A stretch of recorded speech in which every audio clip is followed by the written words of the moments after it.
This is the Aesthetic Ecosystems Podcast. I'm Ben Hale, your virtual design guide to help you and your family have a healthy, beautiful landscape with less work.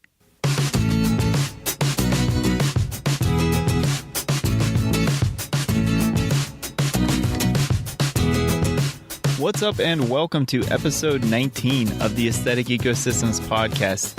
Guys, it is a great day here today. I'm so excited you're here. I hope you're happy to be here as well. We're going to have a great episode as usual. And I just want to say, when I'm recording this, it is absolutely gorgeous outside right now. So I pre-record a lot of these episodes. So, when I record it, it's a little bit before when you're listening to it. But man, it's just so beautiful, and I'm sure when this episode comes out, it's also going to be beautiful wherever you are. And that's just, kind of my outlook on life is I try and find beauty in every day. And some days, I'll be honest, it can be really difficult, but I hope you work hard to find beauty in every day in any way you can, and to savor that beauty. Every day is a gift, and it's important for us to figure out how to make each day a gift. Even when it seems difficult. So I hope you're finding beauty in today's finding beauty in today, and just savoring those moments that you can experience in every day. All those little moments really add up to make a big difference. So before we jump in today's episode, I wanted to share a little bit about some previous episodes where I was wrong. That's right. I don't claim to be an absolute expert on anything, and sometimes I question whether I'm an expert on anything, but some of the information I share, it's based on my best knowledge, and I'm trying to help everybody, each one of you, in any way I can, and so today I wanted to share that I shared some information in one of the lawn care episodes that now I've come to realize is not accurate. So I mentioned about watering and how what time of day is best to water, and usually it's recommended the earlier in the morning you water, the better, before the day goes, the sun comes up high in the sky, it gets really bright, really hot, and active photosynthesis going on, and then it's generally not recommended to water in the middle of the day, and same in the evening, but the middle of the day was previously considered kind of the worst time, and because part of that reason is when droplets of water get on the leaves, it can burn the leaves, your foliage of your plants, and actually leave burn spots on your leaves. Well, as it turns out, recent data has come out, and this was guidance even that the British Royal Horticultural Society recommended. But now there's some recent studies that have come out from some folks in Europe that conducted a study and couldn't find any difference in leaf kill between plants that were watered during peak sunlight hours. And so while it's still not great to water during that time, it's not going to hurt your leaves apparently, or at least there's no data showing that it will. And quite on the contrary, it actually, it might not be bad for your plants. The only downside is that you have a lot higher evaporation rate during the hot hours of the day, of course. So something to consider there. Anyway, I wanted to share that tidbit. My goal is to give you the best information possible based on the information that I know. And of course, yes, sometimes I might say something that isn't accurate or is dead wrong. And in this case, it's some new findings that have come out in recent years that I wasn't aware of. And while it's still not, definitely not ideal to water in the middle of the day, you're not going to be killing your plants like previously thought. Anyway, let's get into the meat of the show today. Today's show is about annuals and perennials for your yard. You may hear a lot about annuals and perennials. You might not even know what the difference between them are. To be honest, they're two very similar terms, and they refer to different growth habits of plants and life cycles of plants. And sometimes it's hard to remember which is which. So we're going to get into that today, and we're going to try and understand what is the best for your yard when you're looking to design a beautiful and low maintenance landscape. So you're looking to save time in your yard, right? That's why we're here, is to save time. That's my goal with this podcast, to help you to save time in your yard so you can have more time to do more valuable things with your life. So what are annuals and perennials, and what do they mean to you? That's really what we're going to try and talk about today. I'm going to try and cover that broad question, or those two questions, and to really help you understand what it means for you in your landscape. And also, I want to help you learn how to use either annuals or perennials to save time and maximize beauty. So first, what about annuals? What are annuals? So annuals are plants that last for one growing season. So this is something in northern latitudes or middle latitudes like the Midwest here. Usually you have plants that once the frost kind of thaws out and you start to warm up, a lot of plants will start growing. That's the beginning of the growing season. And then throughout the summer, throughout the warmer months, they'll grow, they'll flower, they'll go to seed, and they complete their life cycle all in that one growing season. And then so by the frost or by the colder months, they're finished, they're done, and that's it. And then the next year, it's the next generation of that species that comes up and grows. So that's kind of the life cycle of an annual plant. When you're talking about annuals in your garden, these are plants that you need to replant them each year because of that. So let's take, for example, a zinnia. Very beautiful flower. You can get it as a start or start it from seed in your own garden. But you plant it, it provides you a lot of beauty, but then by the end of the season, it's done, and you're going to need to replant it again. So that's an example of an annual, and while they can provide a lot of beauty, they also are potentially more work because you have to plant them at the same time. So the thing with annuals is you can actually generally get more beauty. So some annuals are very beautiful. They've been cultivated to provide a lot of beauty in a short amount of time with their life cycle. But they're also, at the same time, more work. So you get more beauty, more of a pop, more of an accent, but they're also more work because you have to plant them each year and to potentially either grow them from seed or access them from some sort of nursery stock. Okay, so that's the short story on annuals. So basically, again, just a quick recap. You get it for a short period of time. You can get a lot of beauty out of them.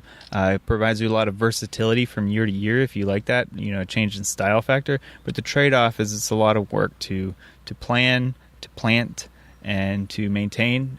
So each time you plant them, you have to make sure you're establishing them properly to make sure they get off on the right foot or the right route. And sorry, that was like a really bad dad pun, I guess. But hey, I'm a dad, and I'm really working hard on getting some good ones. Anyway, all right.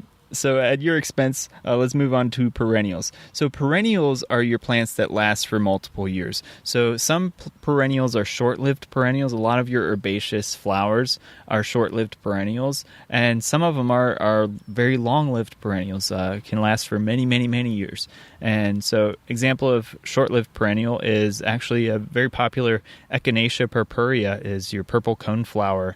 And that generally we have some that are a couple years old right now in our front garden, or what's left of our front garden, and they're kind of fizzling out this year. So they really need to be, a lot of those types of plants, they do every few years, and they need some work to be divided. And once you divide the roots, a lot of times they'll pop back the following year. So usually you do that when the end of the season, kind of the end of the growing season, when they're starting to become dormant, is the best time to divide most plants. But that's a general recommendation. It's important to whatever plant you have to just check what the best time to propagate it is and how to take care of it.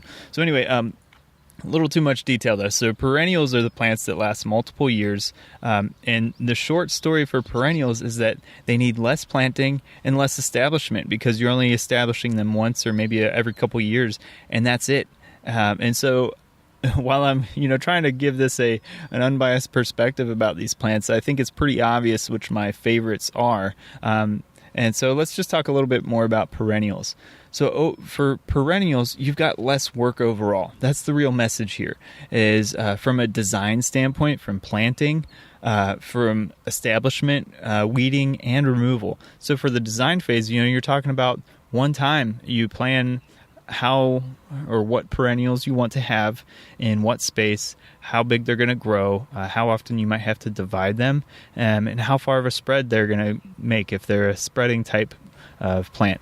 If they're a clumping plant, you just plan how many do you need, how often do you need to divide it if it just needs division every couple years, or how often you might need to replant it with the same plant. From planting and establishment, I think that speaks for itself. You have to do it less often, right? The weeding piece and removal piece, once your plants are better established, you have less weeding because you have less disturbance of your soil, and you also have less exposed soil over long term. So it actually leads to fewer weeds, which is really awesome. And that's a piece that a lot of people overlook with perennial plantings. So it's something to consider there for sure. And of course, with the annuals, you have to remove the dead material and actually sometimes dig it out of the ground or whatever, which is, I guess, a bit more rare. But perennials, you kind of pull back the dead material quickly and leave the roots for the next growing season, and that's it. So here's some tips for using perennials. So if it's not obvious already, my preference is perennials because they're a lot less work. So in our landscape, we have primarily perennial plants, and in my design principles, I use primarily perennial plants. Now, there are a few exceptions, which we'll get into later, but for now, let's just focus on some perennials and how to use them appropriately, because if you do not use your perennials appropriately, they can be a lot of work, and that's not what we want here. So first, you want to select plants that are hardy and well adapted to your region.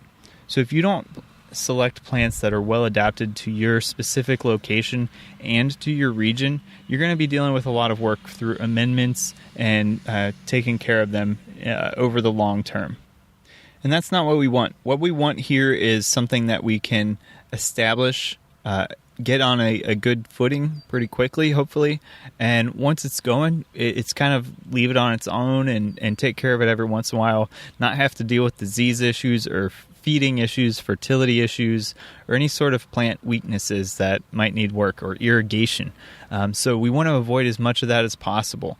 And so there's several factors to consider. I'm going to point out a few here. And of course, the other piece with that too is that we want to get the most beauty out of that as possible.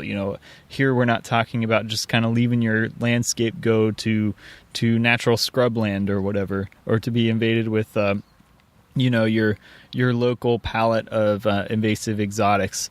Here we're talking about getting a lot of beauty, but also reducing work as much as possible. And so how do we do that with our perennials? Well, with your hardy and well-adapted plants, what we're talking about here is you want to look at the specific area you're planting or you're planning for, and you want to understand what's the sun requirements for that area and match that to the plant. What type of sunlight the plant can tolerate. Same with moisture. So what's the available moisture in that area?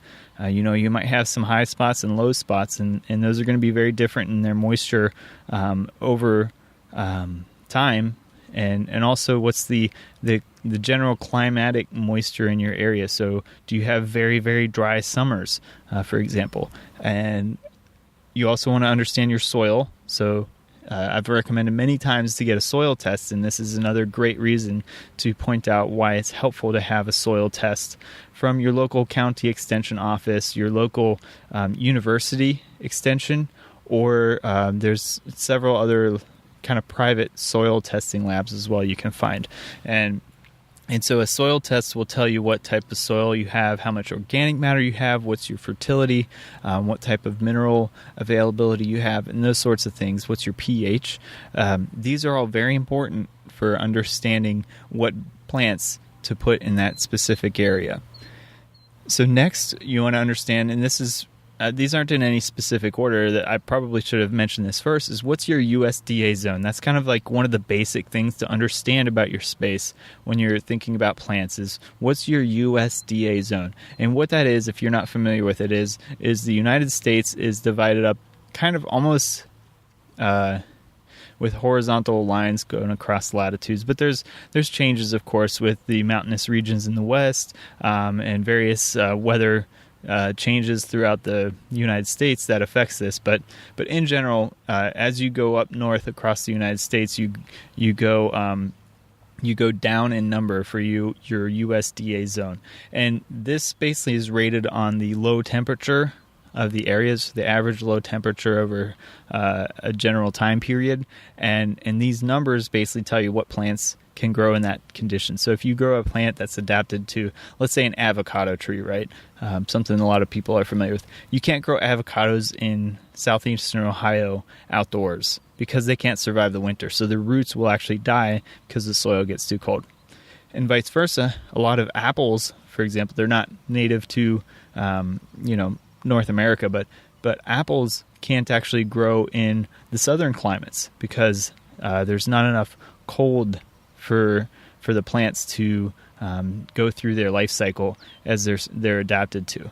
And so there's kind of trade-offs both ways. And of course, with these climatic changes as well, you have differences in moisture availability and evaporation rates and all sorts of other things. And so it's important to make sure that you're planting a plant that is adapted to your USDA zone. Okay, so the other piece is fertility. I kind of touched upon it with the soil piece, but if you have very low fertility, this is something you can adjust over time. It's not something you can kind of just flip a switch, but if you're establishing a garden bed or whatever, you can really do a lot to help boost the fertility with addition of amendments, specifically compost and topsoil, and something you may have to manage over the short term if you really want a higher fertility space. But there are also plants that are adapted to low fertility conditions. So understanding what your fertility is in your space and what you're willing to do to maybe nurse the plant in the short term if it needs a higher fertility, or to select plants that are really well adapted to your lower fertility conditions. The next is disease and pests, of course. So what plants are disease resistant? So understanding what susceptibilities the plants you're considering have, and if there's alternatives that may be closely related or may just have similar structure and form or color that you're looking for, and that you can trade off to obtain the desired outcome with more resilience. So those are kind of some tips for selecting hardy plants for your region and also your specific space. And the next point I want to make is that beauty is secondary to hardiness. So you may really, really want like your awesome, I don't know, an orchid, right? You may want an orchid garden in your front yard, right? So just to kind of pick an extreme example. Well, orchids aren't exactly adapted to most people's front yards. And so it's actually a pretty extreme condition for something like an orchid to grow.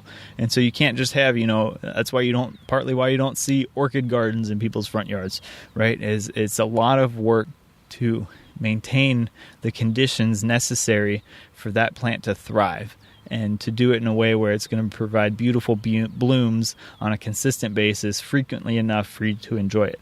So that's just an example of first you want to select for hardiness and adaptability to your space, and secondly, then you look for beauty. Okay, so what plants are adapted to my space, and then what of those types of plants provide the beauty I'm looking for, or similar types of beauty that I'm looking for my space. So that's kind of a way to think about it.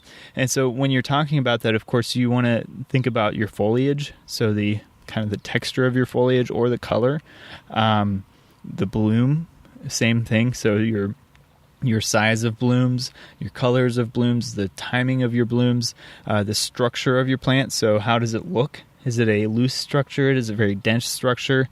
Does it provide like a columnar form or an upright form, or is it kind of a spreading thing?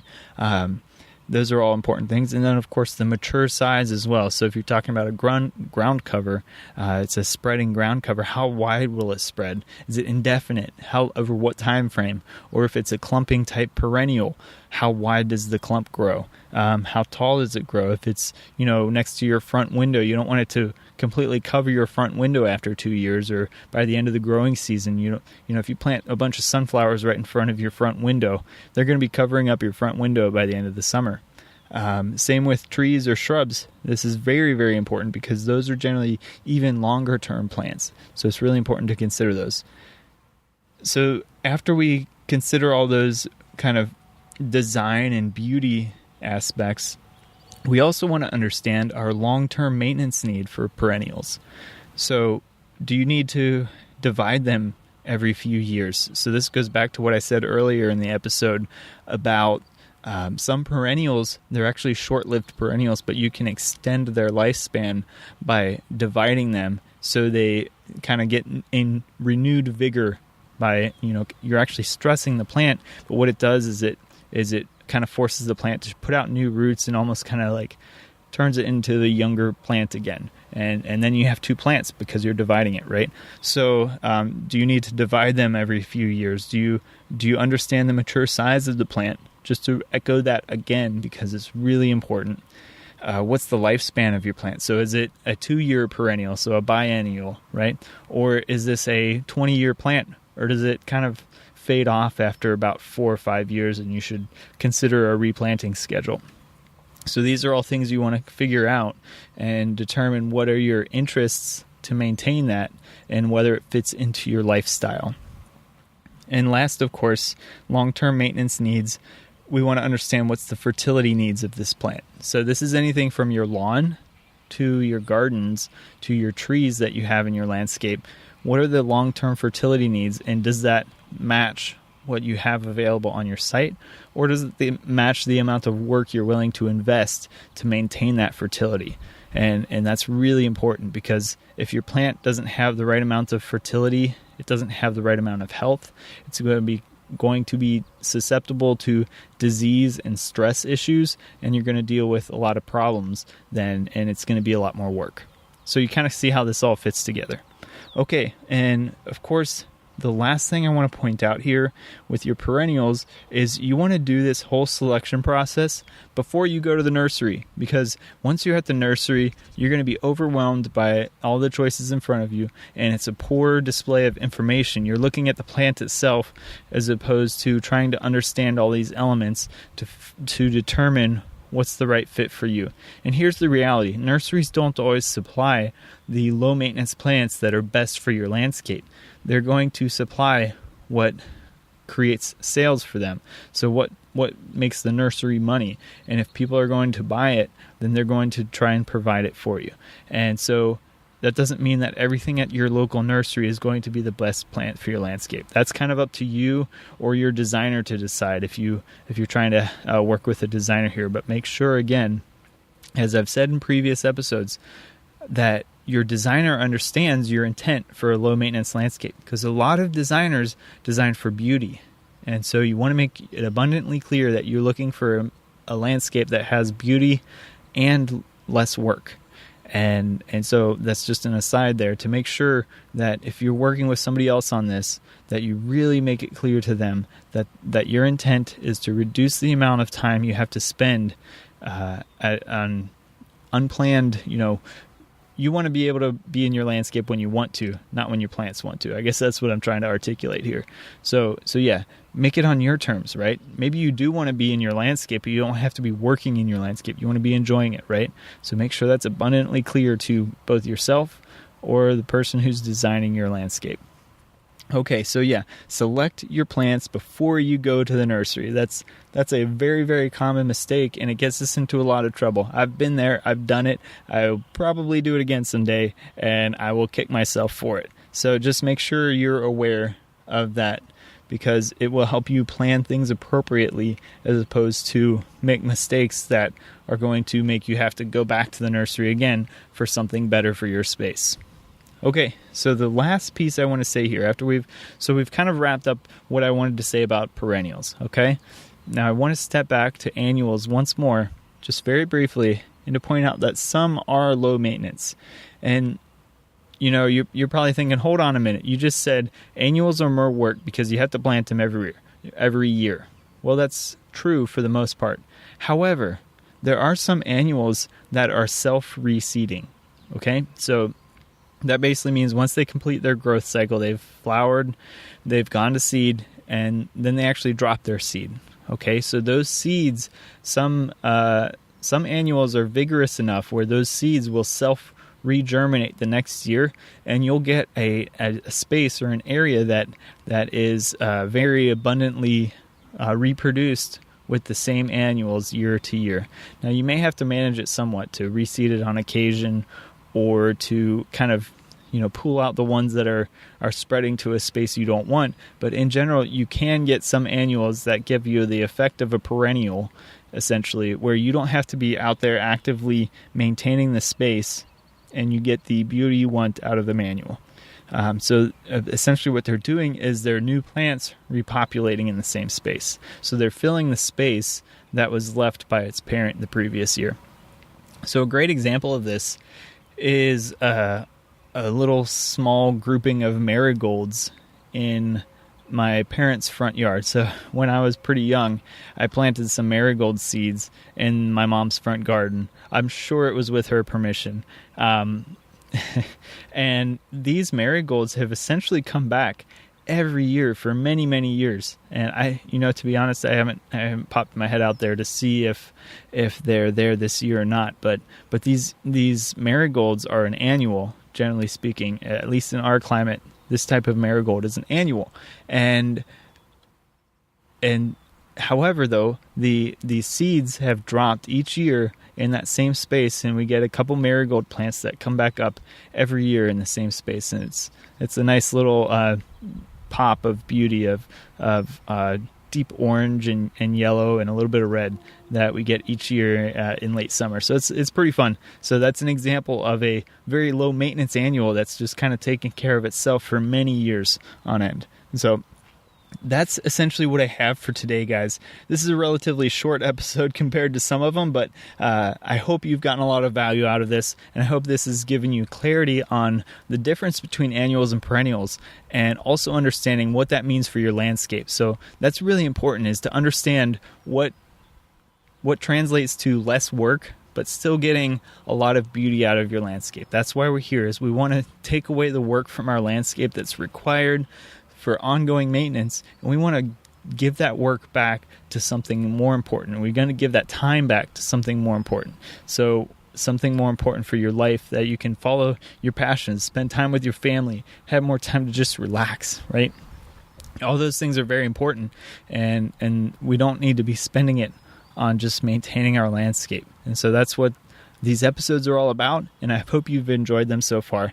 So one thing I want to say before we go is that I have a low maintenance plants giveaway where there's a short list of some examples of low maintenance plants that are most likely going to work well in your landscape. Now, I will put the caveat in that I'm best at understanding what works for the Eastern United States, and so a lot of these plants are specific to the Eastern United States. Now, that said, there are a lot of similar species that are on this list that are also adapted to the mountainous regions or the Western U.S., so across the Rockies, you folks over in California and such. So it's still worth checking out, and it's a good reference just to understand a few examples of plants. A lot of these are actually native plants too, which is really cool. So you get a lot of beauty, but you also know that you're kind of helping the native environment at the same time. So it's pretty cool.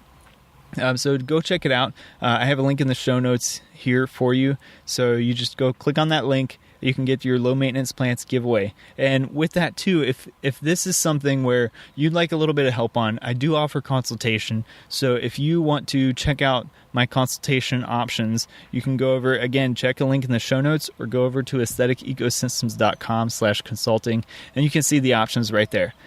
With that, guys, I want to say, ask a question on the podcast page, aestheticecosystems.com/pod, and there right in front you'll see a button to click and ask a question. You can get an answer directly from me if you like, if you have any questions about your landscape. And of course, all these links are going to be in the show notes. So with that, go out, get in your landscape, make a positive difference in your life. Thanks for tuning in, and make sure you live with passion and make tomorrow better than today.